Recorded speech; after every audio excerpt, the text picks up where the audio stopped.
A very good evening to you and welcome to Idea TV News at 9. I am Cynthia Bassi. We begin with the headlines. Senate calls for urgent support for farmers amid price collapse. NBA calls police tinted glass permit a revenue grab. Mozambique introduces new telecom and postal dispute rules. Botswana grants new copper license to reduce diamond dependence. And away from Africa, Ukraine struggles to keep power amid Russian attacks. In business, Nigeria's food and beverage import bill jumps by over 500 billion naira. And in health, resident doctors urge Nigerians to prioritize preventive health care.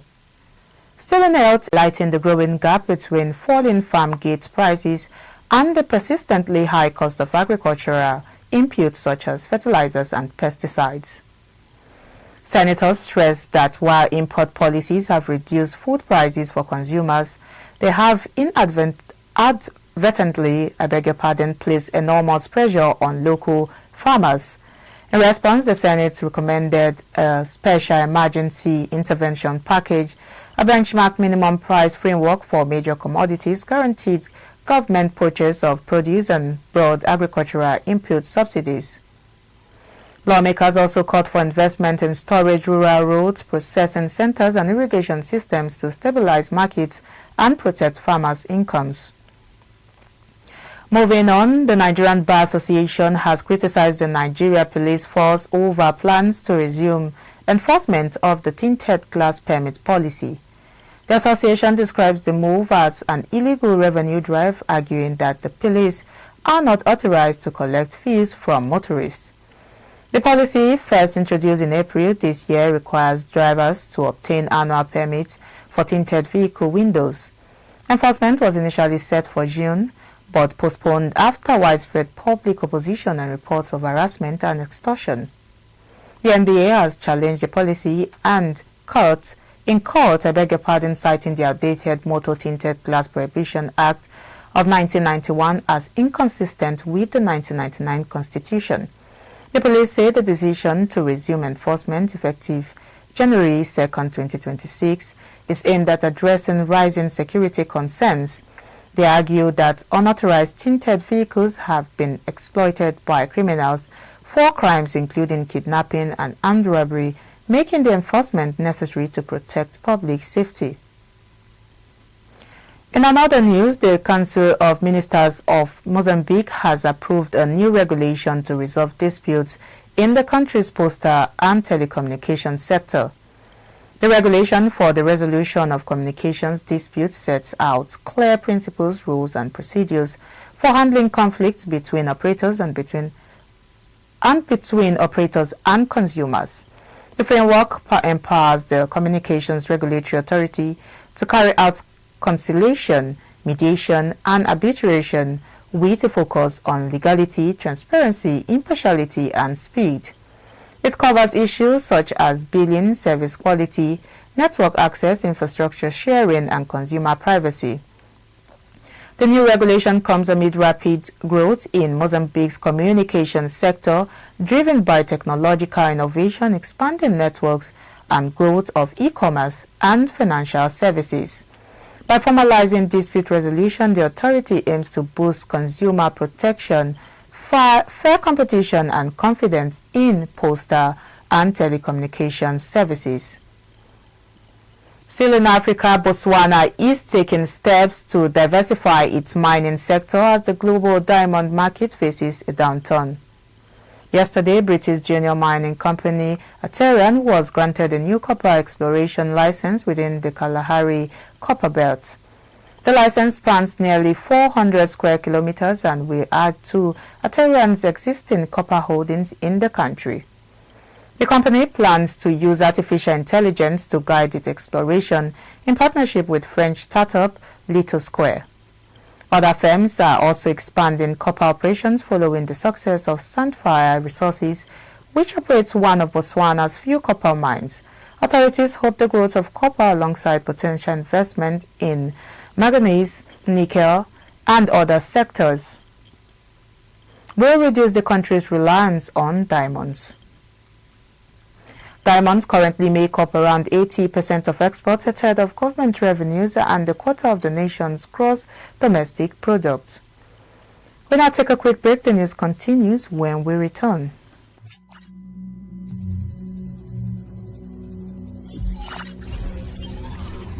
"5G technology. 5G technology promises to be a game changer by delivering ultra-fast internet speeds, low latency, and the ability to connect millions of devices seamlessly. It's going to fuel the future of smart cities, autonomous vehicles, and IoT devices, allowing them to communicate in real time.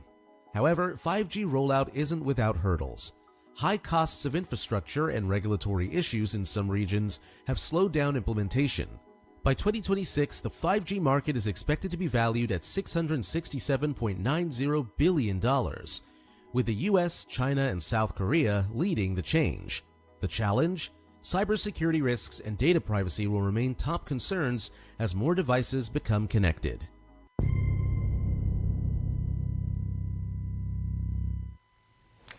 Good to have you back. You're still watching Idea TV News at 9.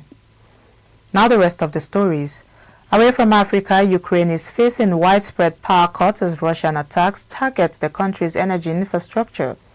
Maxim Timchenko, chief executive of DEC, Ukraine's largest private energy provider, says attacks on power plants and substations have been so frequent the company has struggled to keep the lights on for 5.6 million customers.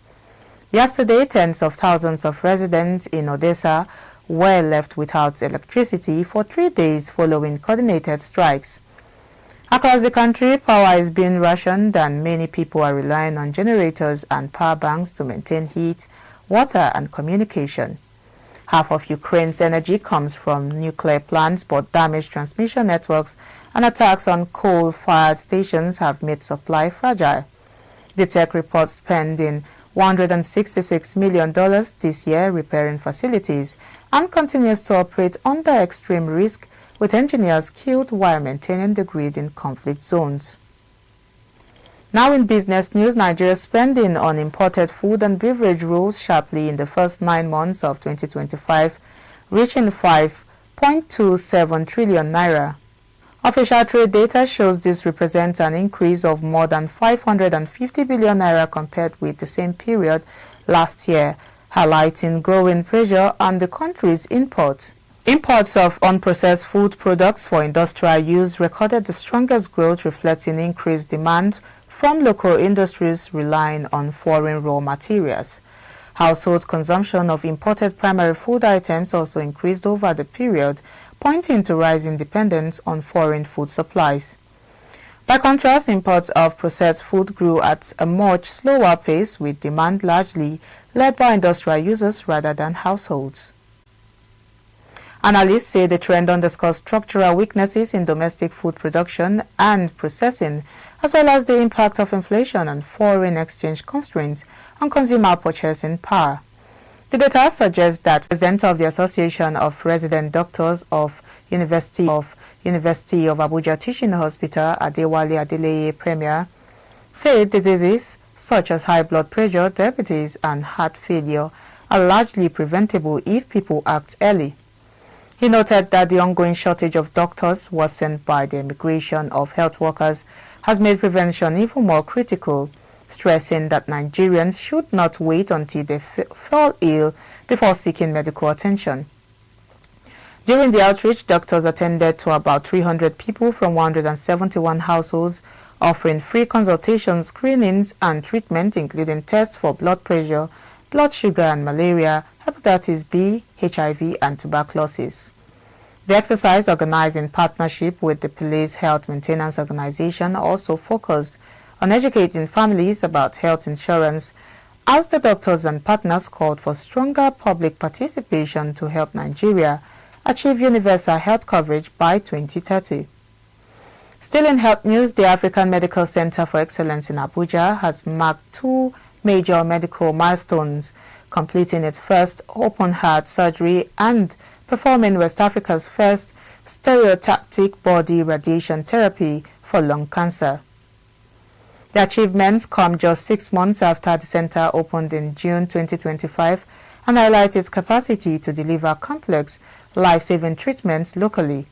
The open heart surgery involved a triple coronary artery bypass, while the SBRT procedure used advanced imaging, real-time motion tracking, and personalized radiation planning to treat an elderly patient with a localized lung tumor. In its first 6 months, the hospital has carried out over 10 cardiac interventions, including angiographies, pacemaker insertions, and percutaneous coronary procedures. The center, developed by the African Export-Import Bank in partnership with King's College Hospital, London, currently has 170 beds with plans to expand to 500.